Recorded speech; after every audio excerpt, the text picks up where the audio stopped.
Good morning, welcome to today's transmission. My name is Helen Eric Jamiliwa. Here is the news update.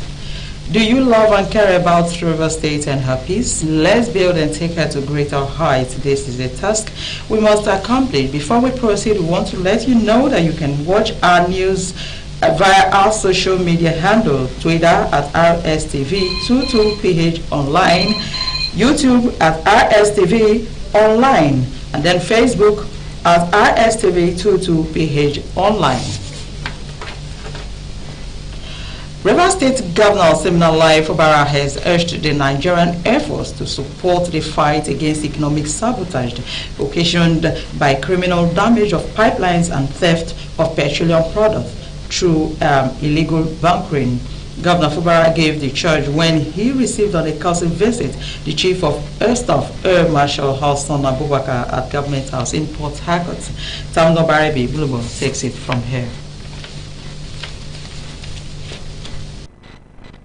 The River State Governor hosted his guest at the Executive Chambers of Government House, where he told him of the dire situation the national economy was immersed in, with Nigerians facing difficult times in their attempt to cope with the challenges. Governor Fubara asked the Nigerian Air Force not to leave the fight against economic sabotage to the Navy, Army or the state government alone, but be willing to synergize efforts with other security agencies. With such joint efforts, Governor Fubara believed that the fight will achieve greater success, especially because the Air Force can effectively mount aerial surveillance in identifying locations, chasing and arresting those criminal elements who sabotage the national economy. We're having a difficult time in this country. I want to appeal to the entire Air Force that you try as much as you can to see what we can do. We're ready to work with you to reduce economic sabotage. Bunkering is a big issue. It's not an issue that we are going to leave in the hands of the Navy or just in the Army, but everybody needs to come together. Even the government needs to work with you. You play a very strategic role, and that role is those things that we can't see while on ground. You can assess them up. And when we work together, I believe nothing is impossible for us to conquer. So I'll appeal to you to order the commander in charge of this base to work with us, because we intend to start a new arrangement. We already had an existing one, but I believe we can do, because we want to fight this issue of bunkering headlong in the state. Chief of Air Staff, Air Marshal Hassan Abubakar, commended Governor Fubara for sustaining the existing relationship between the state government and the Air Force, prioritizing issues of education and youth empowerment that will further reduce incidences of insecurity. The essence of my visit to River State is to inspect our facilities at the 115 Special Operations Group, as well as to interact with our personnel. I also want to appreciate His Excellency for facilitating targeted access to low-interest funds for the youth entrepreneurs to start or improve their business, earn decent incomes, and generate employment for themselves and others. These efforts, Your Excellency, are indirectly tied to the enhancement of security in the state. We know that those actively engaged in one form of vocation or the other very unlikely to be engaged in any form of criminal acts. Tamno Barabi Iblubo, RSTV News. The ad hoc committee investigating the face-off between the Super Falcons and officials of the Nigerian Football Federation, NFF, has again summoned the president of NFF, Ibrahim Gusau, for failing to appear before it on Wednesday. Chairman of the committee, Blessing Ono, issued the summons after rejecting Gusau's representative and Secretary General of the NFF, Mohammed Sanusi, who excused the president's absence because of ill health. Ms. Ono accused Gusau of taking the committee for granted and promised not to take the investigative hearing lightly. The NFF Secretary General was asked to leave and ordered Gusau to appear on Thursday. The committee was set up to investigate the issue of payment of allowances to the Super Falcons team following their exploit at the World Cup in Australia and New Zealand.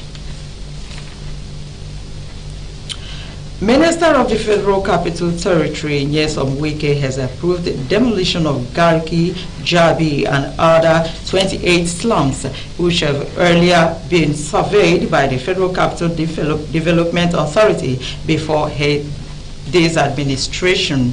The demolition, according to the FCTA, will affect about 6,000 buildings, which have been marked in an effort to rid the territory of shanties and illegal structures. The FCTA said the demolition will affect 30 areas across the Federal Capital Territory. Wike, the immediate past governor of Rivers State, vowed to restore the master plan of FCT, saying that all illegal structures would be demolished and that his administration was ready to end land speculations. He said he had moved around the FCT in the night to see things for himself and lamented that the master plan of the territory has been distorted with illegal structures in green areas of Abuja, insisting that they will be demolished. Russian authorities say Wagner mercenary group boss Yevgeny Prigozhin was on the list of passengers on an aircraft that crashed in the Tiva region. The Russian emergency ministry said that private aircraft came down near the village of Krishenkino and all were killed. The ministry says the jet was flying from Moscow to Petersburg and that 10 people, including 3 crew members, were on board. 8 bodies have been found at the crash site. According to Russian news agency, it's not been confirmed if Prigozhin was amongst those. Prigozhin has been keeping a low public profile since heading his short-lived mutiny in June, which lasted only 24 hours. He last appeared in a video earlier this week, which was said to have been filmed in an unspecified location in Africa.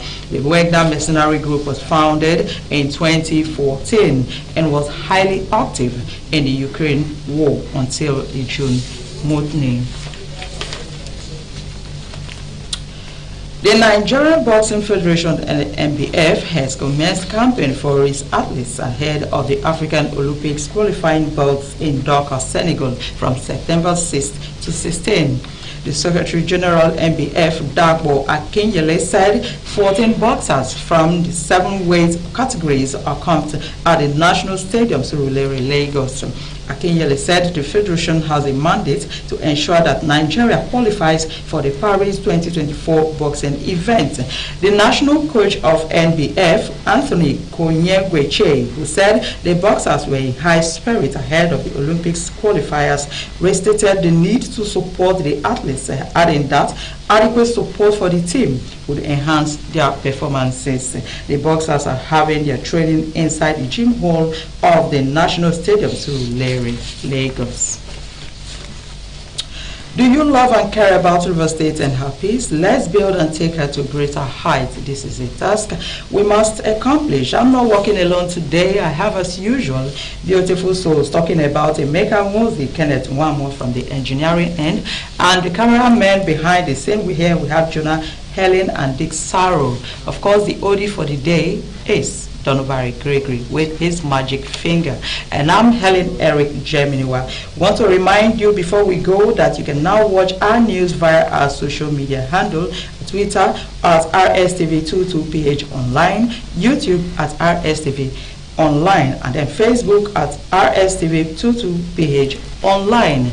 Finally, want to remind you that the law of the Spirit of life in Christ Jesus has made you free from death and the law of sin. Walk in this glorious liberty and enjoy the blessings of salvation, which are peace and everlasting joy. My name is Helen Eric Geminiwa. Enjoy the day. Good morning.